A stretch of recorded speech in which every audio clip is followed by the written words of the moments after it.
Case దాకా ఎందుకు నమోదు చేయాలా, గవర్నర్ గారు అనుమతి ఎందుకు తీసుకోవాలా చెప్పండి. కాబట్టి ఇప్పుడు ప్రకాష్ రెడ్డి గారు పాపం ఏదో చెప్పాలని చెప్పి ఈ మాట మాట్లాడినట్టు ఉంది అంతే. కాబట్టి ఇక్కడ ఏంటంటే అనేక రకమైన ఉల్లంఘనలు అని చెప్పిన అసలు పరిపాలన హెచ్ఎండిఏ మంత్రి గారు మున్సిపల్ శాఖ మంత్రి గారు 160 కోట్లు ఫైలు పైన సంతకం చేసే అర్హత లేదు ఫస్ట్ వారికి.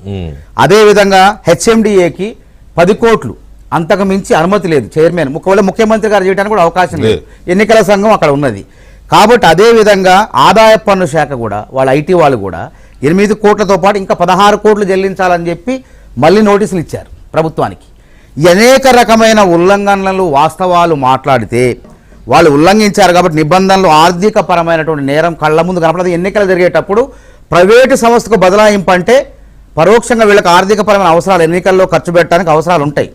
కాబట్టి ఈ కోణంలో కూడా ఆలోచించాలి మనం. కాబట్టి అందుకే ఈడీ ఎందుకు వచ్చింది, ఊరికే రాదు.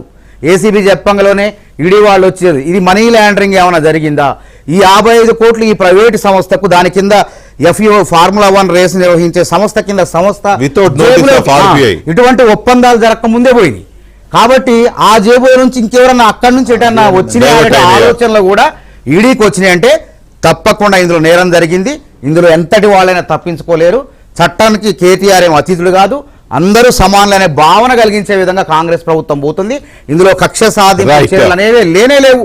మొన్న కాంగ్రెస్ నాయకుడు అల్లు అర్జున్ అంటే కాంగ్రెస్ నాయకుడు అల్లుని అరెస్ట్ చేసిన చట్ట ప్రకారం. అందుకే రాజకీయ నాయకులైనా ప్రముఖులైనా సెలబ్రిటీలైనా ఎవరైనా సరే చట్టానికి అతిథులు గారు. ఇది గమనించండి, ఇది గమనించి కొంచెం నిర్మాణాత్మక ప్రతిపక్షంగా వ్యవహరించండి.